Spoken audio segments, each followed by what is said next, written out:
Hola, hoy vamos a hablar del tratamiento de las formas progresivas de esclerosis múltiple. Mi nombre es Jimena Míguez, soy médica neuróloga especialista en esclerosis múltiple y trabajo como médica asociada en el Hospital Italiano de Buenos Aires en la sección de enfermedades desmielinizantes. Cuando hablamos del tratamiento de las formas progresivas de la enfermedad, uno de los factores que hay que mencionar es las dificultades que hay en el desarrollo de fármacos. En este momento sabemos que para las formas recaída-remisión de la esclerosis múltiple tenemos numerosos fármacos que han sido muy efectivos. En cambio, para las formas progresivas tenemos muchos ensayos clínicos que han dado resultados negativos o dispares y tenemos algunos fármacos, muy pocos, que han sido aprobados recientemente. Cuando hablamos de dificultades en el desarrollo, tenemos varios factores a tener en cuenta. Uno es las dificultades en la identificación de los pacientes, principalmente cuando uno habla de las formas secundarias progresivas. No hay un criterio homogéneo entre la población de los neurólogos para poder definir cuándo un paciente deja de tener una forma recaída-remisión y empieza a tener una forma secundaria progresiva. En los ensayos clínicos se han incluido tantos pacientes que tenían formas secundarias progresivas como algunos pacientes que tenían recaída-remisión. Entonces hay poblaciones heterogéneas en los ensayos clínicos. Por otro lado, los mecanismos fisiopatogénicos de la enfermedad que predominan en la forma recaída-remisión no son los mismos que predominan cuando estamos en un estadio progresivo. Y entonces hay más dificultades para encontrar un blanco terapéutico. Por otro lado, están las dificultades en la medición de resultados. Cuando evaluamos fármacos en las formas recaída-remisión, sabemos que hay outcomes muy sencillos que se fueron identificando con el tiempo que nos permiten saber si un fármaco es eficaz o no. En las formas progresivas, los outcomes tienen muy poca sensibilidad y hay que evaluarlos a lo largo del tiempo. Entonces, no son lo suficientemente sensibles, principalmente para el periodo de tiempo que dura un ensayo clínico. Cuando hablamos de los mecanismos fisiopatológicos que les mencionaba recién, hay muchos mecanismos, pero algo que hay que tener en cuenta es que en las formas progresivas ya la inflamación no predomina tanto como en las formas recaída-remisión y la inflamación está más bien localizada adentro del sistema nervioso central, con una barrera hematoencefálica que está intacta, por lo cual es más impermeable al paso de fármacos al sistema nervioso central, y la inflamación está compartimentalizada adentro del sistema nervioso, con los folículos linfóides y demás. Por otro lado, tenemos pérdida axonal, que esta pérdida axonal se va dando por varios factores, disfunción mitocondrial, lesiones previas, la excitotoxicidad, las especies reactivas de oxígeno, y también esta degeneración axonal es como posterior a la inflamación. Entonces, a veces tenemos primero el periodo inflamatorio y secundario a eso puede haber degeneración axonal que se sostiene en el tiempo. Vamos a empezar hablando de los tratamientos que fueron evaluados para las formas de esclerosis múltiple secundarias progresivas. Uno de los primeros tratamientos que fue evaluado para las formas secundarias progresivas fue la mitoxantrona, que se evaluó en un ensayo clínico fase 3, controlado, doble ciego, randomizado, multicéntrico, que se llamó MIMS, y que tuvo resultados positivos. El endpoint en este ensayo clínico era un endpoint combinado que evaluaba 5 factores, teniendo en cuenta algunos factores que tienen que ver con progresión de discapacidad y algunos factores que tenían que ver con recaídas y tiempo a la primera recaída. Fue un ensayo clínico que dio resultados positivos, pero sabemos que la mitoxantrona es un fármaco que tiene numerosos efectos adversos, que tiene toxicidad cardíaca, el mayor riesgo de leucemias y que en este momento no se usa como primera elección para el tratamiento de la esclerosis múltiple. Después, con respecto a los interferones, hubo varios ensayos clínicos con resultados dispares. Por un lado, con el interferón beta 1b en un estudio europeo que se hizo inicialmente, ensayo clínico controlado con placebo, se midió como outcome primario la disminución de la discapacidad medida por EDSS y dio un resultado positivo. y en ese caso la discapacidad se había confirmado a 3 meses. Se quiso replicar este estudio en un grupo norteamericano, manteniendo el mismo outcome primario, que era disminución de la discapacidad medida por EDSS, pero se hizo confirmándola a 6 meses y el resultado dio negativo, ¿sí? Con lo cual en este momento no tenemos evidencia de que el interferón beta 1b se pueda usar en las formas secundarias progresivas de esclerosis múltiple. Respecto al interferón beta 1a, lo mismo, hay un ensayo clínico donde se había utilizado como outcome primario el MS Functional Composite, que tiene en cuenta el 9-hole, el T25W y el PASAT, y eso dio un resultado positivo, pero no hubo beneficio teniendo en cuenta el EDSS, por lo cual la FDA consideró que este outcome era insuficiente para aprobar este fármaco para el tratamiento de las formas progresivas.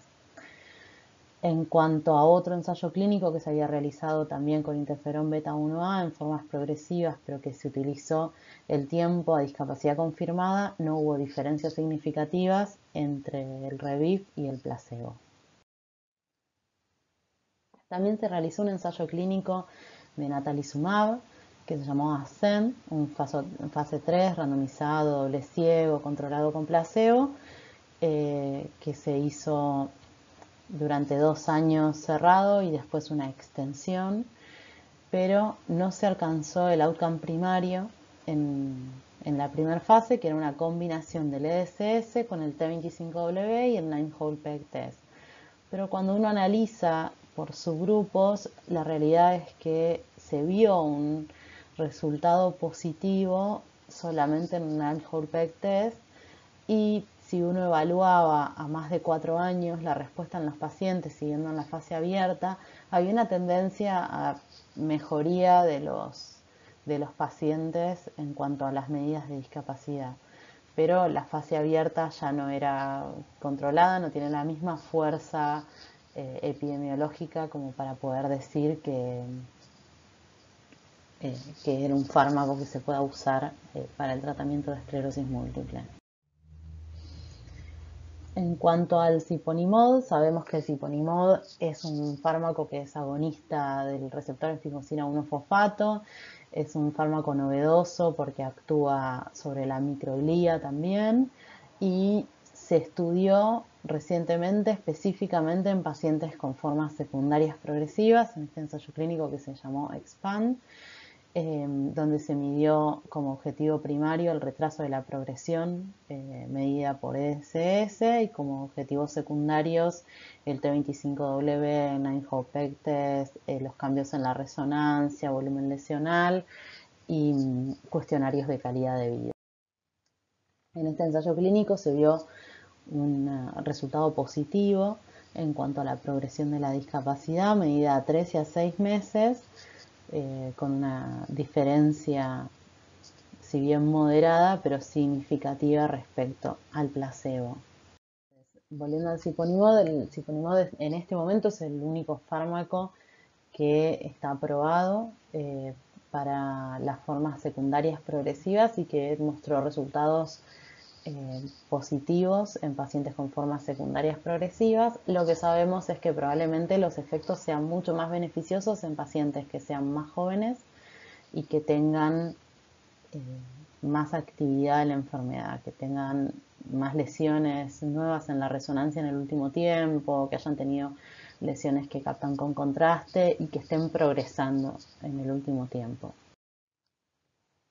Después se han evaluado otros fármacos.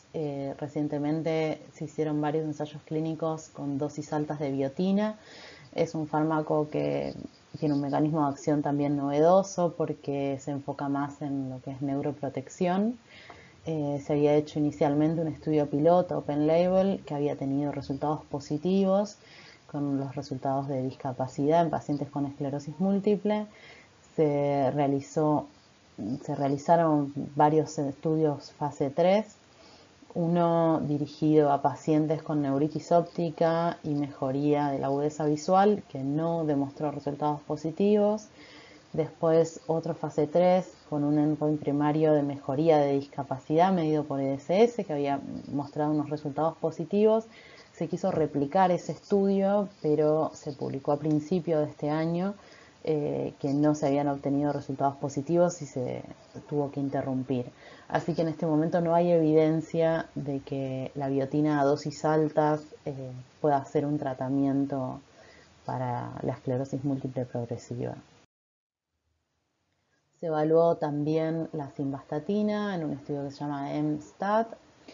La simvastatina, lo que se evaluó en este estudio fue la disminución de la tasa de atrofia cerebral y se observó que la simvastatina a dosis altas, 80 miligramos día versus placebo, tenía una disminución significativa de la tasa de atrofia cerebral y mejorías en las escalas de cognición y de calidad de vida.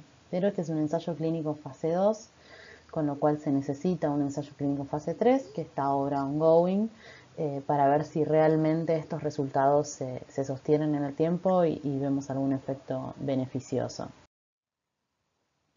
Otro fármaco que se estudió en fase 2 es el ibudilast, que también mostró un resultado positivo en la reducción de atrofia cerebral versus placebo, pero nuevamente esto es un ensayo clínico fase 2 y se necesitan más estudios fase 3 para poder ver que esto, para poder replicarlo y ver si realmente sirve para el tratamiento de la esclerosis múltiple progresiva. Otros fármacos que se evaluaron fueron el opicinumab en los estudios Renew y Synergy, que fueron estudios de fase 2, donde no se obtuvieron beneficios significativos. Clemastina, en un estudio llamado Rebuild, no se obtuvieron beneficios tampoco. El MS Smart fue un ensayo clínico con un diseño muy interesante, que se evaluaron en forma simultánea 3 fármacos, amiloride, fluoxetina y riluzol, pero no se obtuvo resultados positivos, y la fluoxetina también se había evaluado individualmente en otro estudio llamado FLOX-MS, pero tampoco se obtuvieron resultados positivos.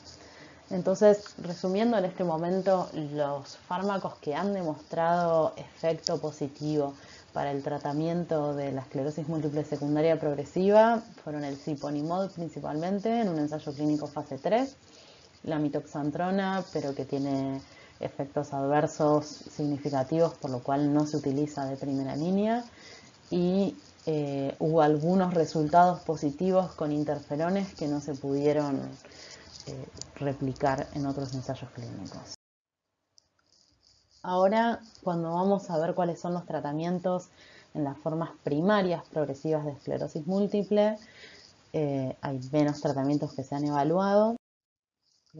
Inicialmente se había evaluado el rituximab en un estudio que se llamó Olympus, que cuando uno evalúa globalmente todos los pacientes no había diferencia en el tiempo a la discapacidad confirmada entre placebo y rituximab, pero cuando se hacen los análisis de subgrupos se ve que los pacientes más jóvenes y que tenían lesiones activas sí tenían una mejoría significativa en el tiempo. Con lo cual uno puede asumir este ensayo clínico, digamos, no alcanzó el endpoint primario, con lo cual no tiene fuerza estadística para que este análisis de subgrupo uno lo pueda tomar como una realidad y empezar a utilizar el rituximab en pacientes con formas primarias progresivas, pero sí se empieza a ver que los pacientes que son más jóvenes y que tienen más actividad en la resonancia probablemente se beneficien más de un tratamiento.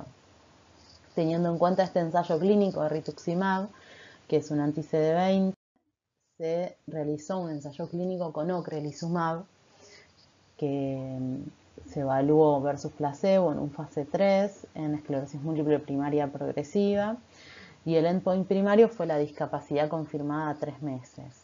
Y se evaluó se evidenció una diferencia en los pacientes que recibieron el ocrelizumab versus placebo. Fueron un poco más significativos en los pacientes que la diferencia fue un poco mayor en los pacientes a medida de 6 meses, y también se evidenció una disminución de la tasa de atrofia cerebral. Otros tratamientos que fueron evaluados en esclerosis múltiple primaria progresiva fue el interferón beta 1b, no se observaron resultados, el copaxone y el fingolimod, y no tuvieron diferencias significativas. Entonces, como conclusión de todo este gran número de ensayos clínicos, Lo que sabemos y lo que podemos ver es que hay una gran dificultad para encontrar tratamientos que sean efectivos en las formas progresivas. A diferencia de las formas recaída-remisión, hay muchos fármacos que se probaron y que no tuvieron resultados positivos. Sabemos que hay numerosos mecanismos fisiopatogénicos que llevan a la progresión y que aún no se conocen por completo, y no se conoce cuál es el que tiene más peso que otro para ver qué fármaco, sobre qué área habría que trabajar más. Hay una gran dificultad en las formas secundarias progresivas por falta de unanimidad de criterios para ver en qué momento el paciente deja de tener una forma recaída-remisión y empieza a tener una forma secundaria progresiva. Y lo que sabemos, los fármacos que están aprobados a la fecha son el ocrelizumab para las formas primarias progresivas y el siponimod para las formas secundarias progresivas. Y ambos fármacos tienen beneficios moderados. Si bien son significativos, son beneficios moderados en el tiempo. Y lo que uno ve es que este beneficio es mayor siempre en pacientes jóvenes que tienen enfermedades más activas, ya sea porque tienen lesiones nuevas, lesiones que aumentan de tamaño, lesiones que captan contraste o que han tenido recaídas recientemente en los pacientes que tienen formas progresivas secundarias. Y también sabemos que los pacientes con EDSS menores se benefician más. Por lo tanto, en este momento, si uno plantea iniciar un tratamiento a formas progresivas, no es que uno empieza los tratamientos que están aprobados sistemáticamente a todos los pacientes, sino que hay que tener en cuenta quiénes se van a beneficiar más, sabiendo que se van a beneficiar más los pacientes más jóvenes y con enfermedades más activas. Bueno, acá les dejo la bibliografía para leer de todo esto que estuvimos charlando, y les agradezco mucho por escucharme.